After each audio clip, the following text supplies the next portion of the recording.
What's up, YouTube? Welcome back to Freshman Sports, and today we're going to be doing a prospect breakdown / scouting report on Dawand Jones. If you're new here, make sure you like and subscribe button. Greatly appreciate it. Check out the channel as we have other prospect breakdowns, a whole playlist full of a lot of players, as well as draft projections, draft rankings that will be coming out very soon, top 25 list. So basically I give you a backgrounds, pros and cons, pro comparison, team fits, and then we wrap it up with a draft projection. So without further ado, let's get started. He's a 6'8", 360-pound redshirt senior offensive tackle from Ohio State.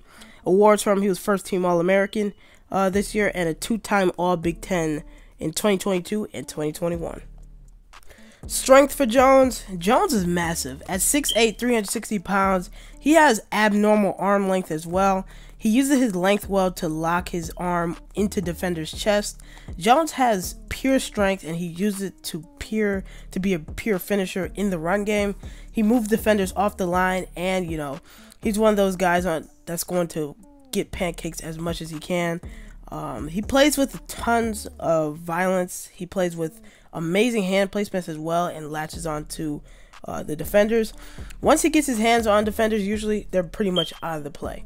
Cons from him, though: obviously his foot speed is not fast and quick. Edge rushers can corner him, especially if you got a guy like Aiden Hutchinson last year. He had 3 sacks against Dawand Jones, so these guys are going to get around that corner and make him work.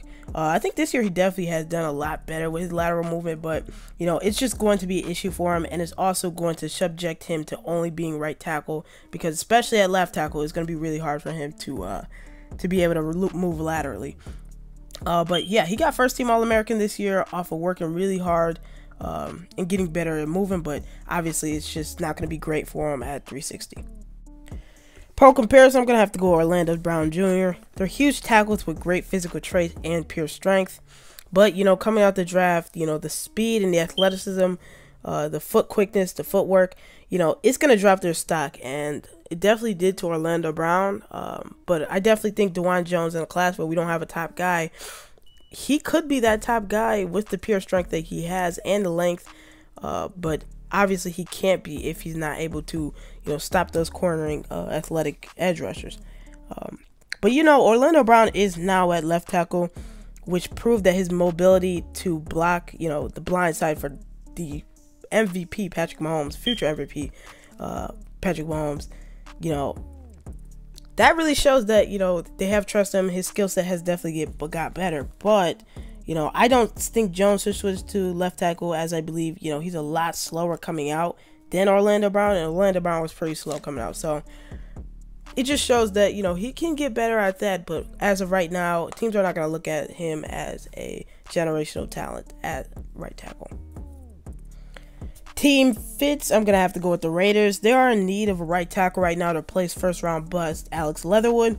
Dawand Jones will have some issues coming out, just like Orlando Brown, I would say. But, he's overgrown. He's going to have to grow into it as a set position, get better, which I know he can, because, previously he wasn't a top guy, and now, he's an All-American. But 2 6'8" tackles in Colton Miller and Dawand Jones would be really fun to watch, especially with them having 2 different game plans. Colton Miller is one of those guys who's athletic off the edge but lacks the pure strength. Then you got Dawand Jones, who's the exact opposite. But yeah, this is a great start, for Jones' career, to be matched with somebody, to be part of a young offensive line where he has the time to grow into. Draft projection, I'm going to have to go late second round. Right tackles are not really valued as first rounders. I think Jones won't be versatile either to be a left tackle, so it's also going to lower his stock. But, he's a great help, and he's one of those guys that can create big holes with his strength and just create pancakes. And he's my 6th ranked tackle right now in this class, but the tackle class is pretty much all over the place. He could be first by the end, who knows? But also, this is the tackle class where if you're in the lower end, you're not going to be a first day 1 or day 2 pick. So he's definitely going to have to show that he's one of those top guys in this class, or he might not be he might be a day 3 pick. But overall, his ceiling's pretty high. If he plays very well and shows that he can move off that edge, I think he can definitely be an early second round pick and definitely have a successful NFL career. So that's all. Thank you guys for watching. Make sure to like and subscribe button. It'd be greatly appreciated.